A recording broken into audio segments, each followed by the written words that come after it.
What's up, guys? I'm DK, and you're watching Pro Wrestling What If, the series where I look at the different what if scenarios as terms of the world that we call professional wrestling. This weekend is TNA's pay-per-view event Bound for Glory, which is known to be the biggest event of the year for the company, acting as their version of WWE's WrestleMania. And I thought because we rarely do non-WWE related what ifs that this was a perfect time to do so. So for today's episode, we're going to be looking back at every Bound for Glory pay-per-view event since its inaugural event in 2005 and determine what the main event of the show would have been had it not been what it actually was. And even though that there have been some great main events in the history of Bound for Glory, there might be some other matches that could have been the main event instead. And if you end up enjoying this video, don't forget to hit that like button, share this to all your friends, subscribe, and press the notification bell for when future episodes get released, and leave a comment down below about today's topic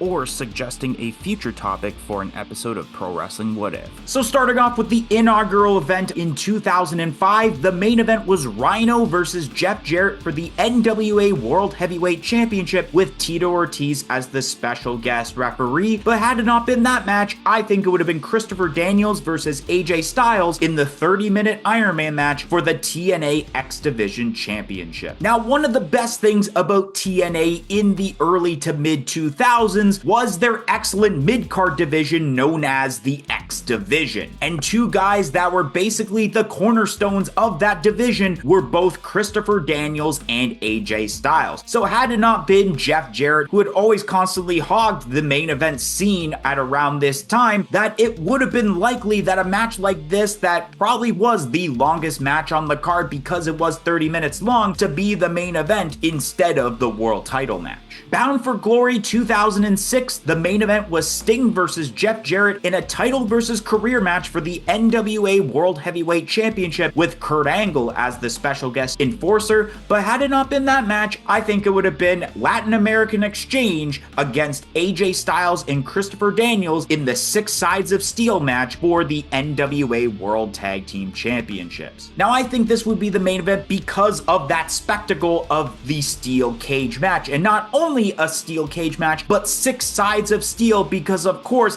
what made TNA stand out from companies like the WWE were the fact that they had the six-sided ring at the time. And seeing a steel cage match that would have had six sides instead of the traditional four would have been awesome to see, and probably would have been easier to just set up that steel cage at the end of the night rather than, I think it was somewhere in the middle or perhaps the semi-main event of the show. But I mean, title versus career, you have Jeff Jarrett and Sting, and especially Kurt Angle in this match. Of course, that ended up being the main event. Bound for Glory 2007, the main event was Sting versus Kurt Angle for the TNA World Heavyweight Championship, but had it not been that match, I think it would have been the gauntlet for the gold match to crown the inaugural TNA Women's Knockouts Champion. Now, like I mentioned earlier, TNA was great on making one of the best mid-card divisions in all of professional wrestling with the X Division, but one thing that TNA was also a huge pioneer for was creating an excellent women's division. So around this time, the WWE were still in that phase of short women's matches and mostly being bras and panties or pillow fights. But TNA at this point was innovating the idea that women could compete in a ring and especially taken seriously in the world of professional wrestling. And I think to further cement women as serious competitors,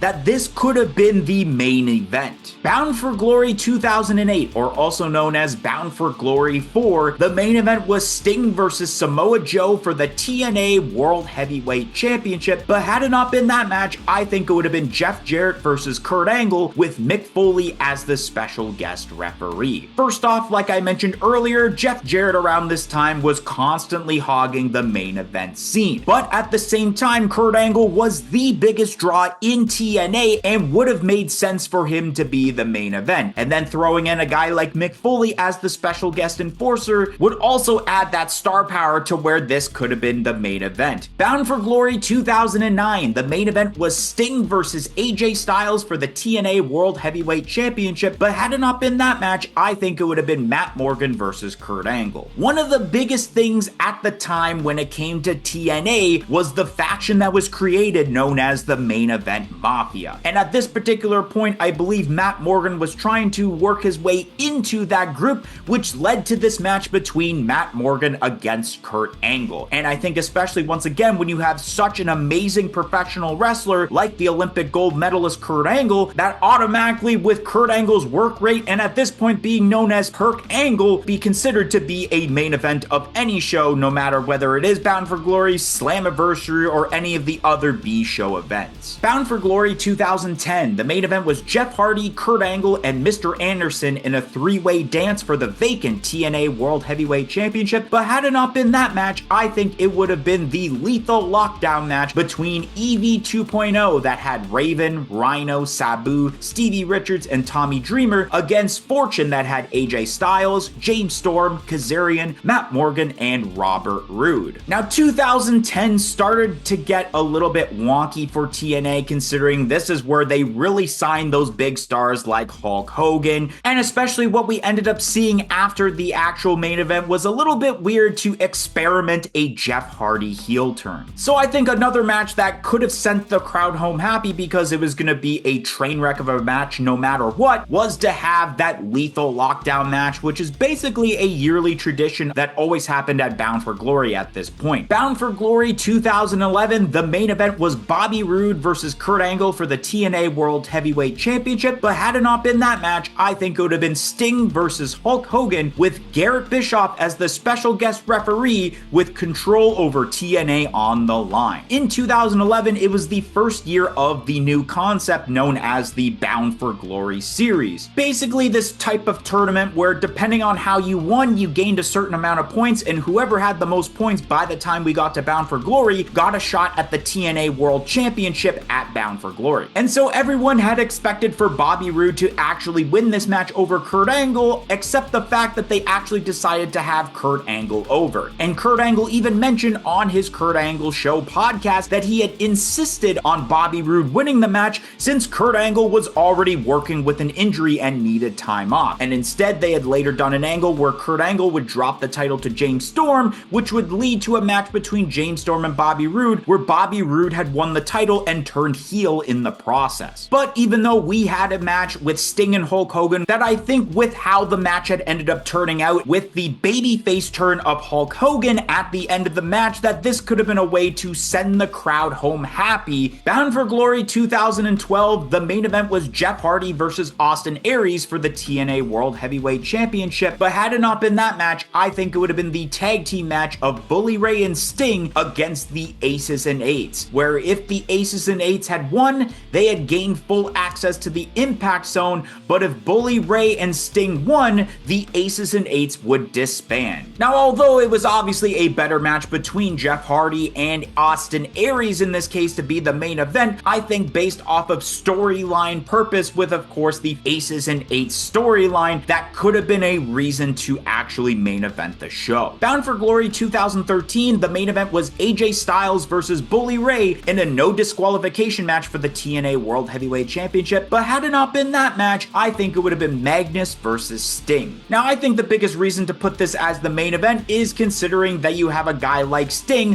who had been a cornerstone of TNA wrestling for quite a while, and having competed in many TNA Bound for Glory main events is a viable reason why you could have put this match as the main event of the card. Bound for Glory 2014, the main event was the Great Muta and Tajiri versus the Revolution, which had the Great Sonata and James Storm, but had it not been that match, I think it would have been Team 3D of Bully Ray and Devon against Abyss and Tommy Dreamer in the Hardcore Tag Team match. Now, 2014 was a very low point as terms to TNA because they lost a lot of their big stars like Hulk Hogan, who at this point had already re-signed a Legends deal with the WWE. Sting was already gone from TNA also, and this event was only a month before Sting would make his WWE debut at the Survivor Series pay-per-view, and one of the biggest downs was TNA actually letting go AJ Styles, who had been a cornerstone since day one. So there wasn't really a lot of of star power, especially looking back on how the card was for this event. So really the biggest star power besides possibly the main event was having the Team 3D against Abyss and Tommy Dreamer match. Bound for Glory 2015, the main event was Drew McIntyre, Matt Hardy, and Ethan Carter III in a three-way match for the TNA World Heavyweight Championship, but had it not been that match, I think it would have been Kurt Angle versus Eric Young in what was listed as a career-threatening match. Once again, like I've mentioned several times, Kurt Angle was one of, if not the best wrestler on the entire roster, and because of his work rate, he deserves to be the main event on basically any show possible. Bound for Glory 2016, the main event was Ethan Carter III against Lashley in a no-holds-barred match for the TNA World Heavyweight Championship, but had it not been that match, I think it would have been the Broken Hardys against DK in the Great War for the TNA World Tag Team Championships. Now, although TNA had really declined on viewership, one of the biggest acts of the company at the time was, of course, the Broken storyline involving Broken Matt and eventually Jeff Hardy becoming Brother Nero. And so I think even though it is the World Tag Team Championships as the main event, I think the biggest stars of the company at the time and what was bringing eyeballs to the product was anything that the Broken Hardys would have been doing. Bound for Glory 2017, the main event was Johnny Impact versus Eli Drake for the Impact Global Championship. But had it not been that match, I think it would have been Lashley and King Mo against Moose and Stephen Bonner in the Six Sides of Steel tag team match. I think one of the biggest reasons for this is because of the celebrity involvement in this match when you have King Mo and then former UFC fighter Stephen Bonner. Plus you have the stipulation like the Six Sides of Steel and having it in a tag team match this time around, but I think it was best that obviously we did have the Johnny Impact and Eli Drake, yeah, or in this case, Dummy, yeah, as the main event for the Impact Global Championship. Oh yeah, I forgot about the time when it was Impact Wrestling then, and then they also formed with Global Championship Wrestling to merge both those titles together. Bound for Glory 2018, the main event was Johnny Impact against Austin Aries for the Impact World Championship, but had it not been that match, I think it would have been LAX featuring Conan, Santana, and Ortiz against the OGs featuring King, Homicide, and Hernandez in the Concrete Jungle Death match. Once again, it's what I've mentioned about matches like, let's say, the Six Sides of Steel or the Lethal Lockdown match, is that it would have been a train wreck of a match to actually have as the main event. And I believe, if memory serves me correct, had boards exposed, so I'm really surprised that they didn't keep this match as the main event. Bound for Glory 2019, the main event was Sami Callihan versus Brian Cage for the Impact World Championship, but had it not been that match, I think it would have been Ken Shamrock versus Moose. The storyline was a bit intriguing with the return of Ken Shamrock, who had basically not been seen since the very early days of Impact, since Ken Shamrock was the very first NWA World Heavyweight Champion during the era that the title was defended on TNA. So I think having that anticipation of Ken Shamrock still go, and I mean with how he performed and how he looked, I wouldn't have been surprised if this ended up being the main event. Bound for Glory 2020, the main event was Rich Swann versus Eric Young for the Impact World Championship, but had it not been that match, I think it would have been Su Yung versus Deonna Purrazzo for the Impact Knockouts Championship. Now this is going back to the roots that TNA was very well known for, and that's having one of, if not the best women's division in all of professional wrestling. Bound for Glory 2021, the main event was Josh Alexander versus Christian Cage for the Impact World Championship, in which had it not been that match, I think it would have been Mickie James versus Deonna Purrazzo for the Impact Knockouts Championship. Once again, basing off the fact that TNA, or Impact in this case, had one of, if not the best women's division in all of professional wrestling, and having a legend like Mickie James, who had ended up winning this match, being the main event would have been a great way to end off the pay-per-view. Bound for Glory 2022, the main event was Eddie Edwards versus Josh Alexander for the Impact World Championship, but had it not been that match, I think it would have been the 20-person intergender Call Your Shot Gauntlet match. Now, originally I debated on having this match type as the main event for 2021. It would have been difficult for for 2021 considering of how the main event ended, where Moose would cash in that contract for the title match because theoretically Moose wouldn't have been able to if the Call Your Shot Gauntlet was the main event for 2021. So I think at this point 2022 would have made sense for this match type to be the main event, especially with Bully Ray making his return to Impact, winning the match, and I think no one was really upset with that result. And lastly for this video, Bound for Glory 2023, the main event was Josh Alexander versus Alex Shelley for the Impact World Championship, but had it not been that match, I once again think that it would have been the 20-person intergender Call Your Shot Gauntlet match. Now I will say that I'm kind of glad that this kind of ends off like this because I feel like for years to come that would be the same thing over again. But if it's not the world title match, that a unique concept like the Call Your Shot Gauntlet match deserves to be in contention for the main event, where the final two I believe were the 2022 winner Bully Ray and Jordynne Grace, who had ended up winning this, making her the first female to win the Call Your Shot Gauntlet match. And I think it would have been an intriguing way to end off because maybe people were thinking, is Jordynne Grace once again going after the Knockouts Championship, or would she potentially become the second female ever to win the World Championship